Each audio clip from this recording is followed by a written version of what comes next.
Two great defenses and offenses meet up in the Capital One Bowl this year as Wisconsin takes on South Carolina. One of the first intriguing great games of New Year's Day is going to be taking place, and it's going to feature two top 20 teams. And I'm going to start by talking about Wisconsin. The Badgers, the first time in a few years they haven't been in the Rose Bowl, albeit it took some help last year. The Badgers went 9-3 this year and 6-2 in the Big Ten. They ran the ball, and they ran it often. 283 yards a game, 8th in the nation. They had two different running backs with over 1,300 yards, and between the two, they had 25 touchdowns. I mean, these guys just really knew how to run the ball. They had a solid O-line to run behind, and they pounded teams. Because of this, they were able to control the clock a lot. They had the ball more than their opponents did. They only passed for 203 yards a game, which is 88th in the nation, but they didn't need to pass. They scored 35 points a game, which is top 30, while only giving up 14.8 points per game on defense. It's 5th in the nation. This team was stout. And let's just kind of talk about their season, kind of recap it.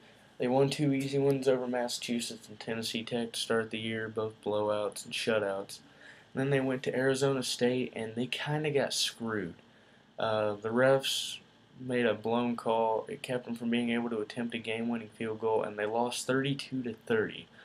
It's one that's going to sting for a while, probably until they play Arizona State again sometime soon. And there's not really anything you can do about it at this point. It kind of knocked them out of any title hunts or anything early on.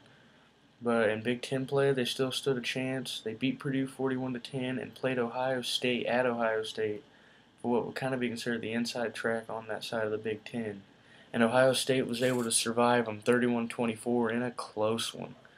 This stung Wisconsin. They realized they probably weren't going to the Rose Bowl again, but they didn't let it get them down. They won 6 straight in Big Ten play and a non-conference game to kind of balance out after that. They beat Northwestern, Illinois, Iowa, BYU, who's a tough non-conference foe.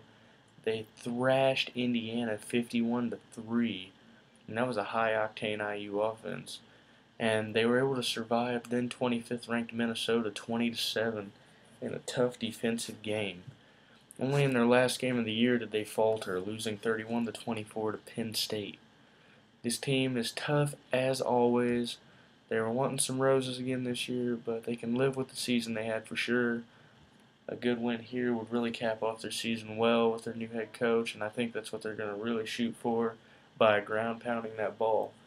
Problem with that strategy is they're playing a tough SEC defense in South Carolina. These guys, led by Steve Spurrier, coach, always play tough. They were 9th in the nation at the end of the season with a 10-2 record, including going 6-2 in the SEC. Coming out of the SEC East, they thought they had a really good shot, honestly, at winning the whole side of the conference, that division, and going to the SEC championship, and they really thought they had national title hopes this year. And if a couple plays had gone different, they honestly might have.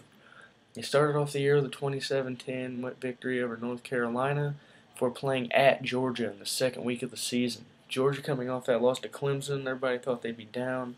South Carolina would have a really good shot at it, but Aaron Murray showed up big, and Georgia won 41-30.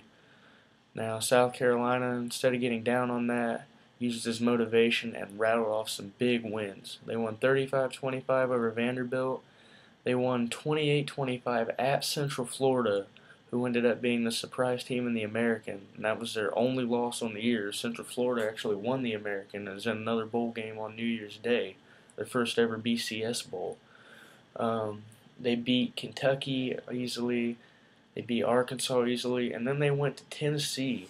The Volunteers, everybody thought that South Carolina had this, but they struggled, and Tennessee was able to hit a game-winning field goal and win 23-21. It really kind of ruined the SEC title hopes for South Carolina. They had 2 losses in the conference. It was rough, but they were able to beat Missouri. Missouri, one of only their 2 losses on the whole year, 27-24 in double overtime. That kept them in the hunt for the SEC, but unfortunately for them, Missouri never lost after that. They were still able, though, to rattle off 4 more wins in a row after that Missouri win against Mississippi State, Florida, a tough Coastal Carolina team in the FCS, and they were able to win their rivalry game with Clemson 31-17 to finish off their year. These guys are tough. You got Connor Shaw back there throwing the rock again, 2,135 yards, 21 touchdowns, even while dealing with a lot of injuries. He also ran for 511 yards and 5 touchdowns. They have Davis running for 1,134 yards and 11 touchdowns himself.